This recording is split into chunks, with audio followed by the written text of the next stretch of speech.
আপনার শত্রুকে আপনি অসুস্থ করে রোগাক্রান্ত করে বিছানায় ফেলে রাখতে পারবেন মাত্র 1 ঘন্টার মধ্যেই। এটা অত্যন্ত পাওয়ারফুল একটা অসুস্থ করা বান মারা টোটকা। তবে আমি আপনাদেরকে অনুরোধ করব, আপনারা কারো ক্ষতি করার জন্য অন্যায়ভাবে কারো উপর এটি প্রয়োগ করবেন না। কারণ এই টোটকাটি অত্যন্ত পাওয়ারফুল একটা টোটকা। এটা প্রয়োগ করলে 100% ফলাফল আসে।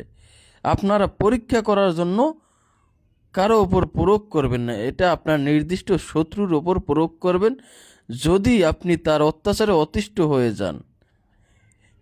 এজন্য প্রথমেই আপনাকে এরকম একটা শামুকের খোসা লাগবে। এটা হচ্ছে একটা টাইগার শামুকের খোসা। এই শামুকগুলো গ্রামে যে বড় বড় গাছগুলো আছে কিংবা বাগান আছে, ঝোপঝাড় আছে, ওইখানে পাওয়া যায়। এই শামুকগুলো মূলত গাছের যে পাতা আছে, এরা এই পাতা খেয়ে বেঁচে থাকে। আপনি ওই গাছের নিচে গেলে এরকম শামুকের খোসা পেয়ে যাবেন, অথবা একটা শামুক এনে তারপরে কিছুদিন রেখে দিবেন। এরপরে শামুকের ভিতরের অংশটা যখন নষ্ট হয়ে যাবে, তখন আপনি এই শামুকের খোসাটা সংগ্রহ করবেন। এরপরে আপনি এই শামুকের খোসাটা আগুনে জ্বালাবেন।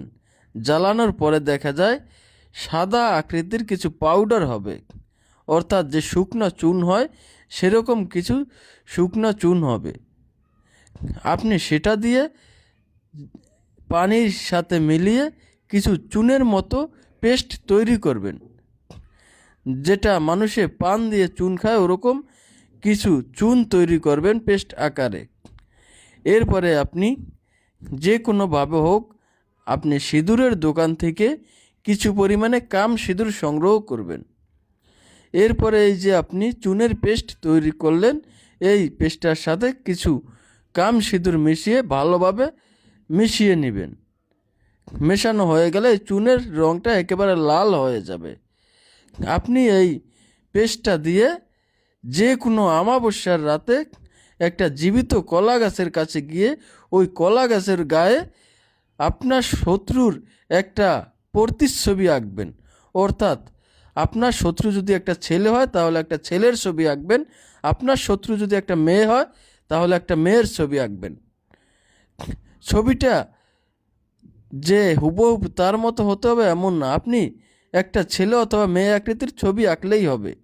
এরপর ওই ছবিটার পেটের অংশে আপনি আপনার শত্রুর নামটা লিখে দিবেন। নামটা লেখার পরে আপনি ওই নামের ওপরে 3টা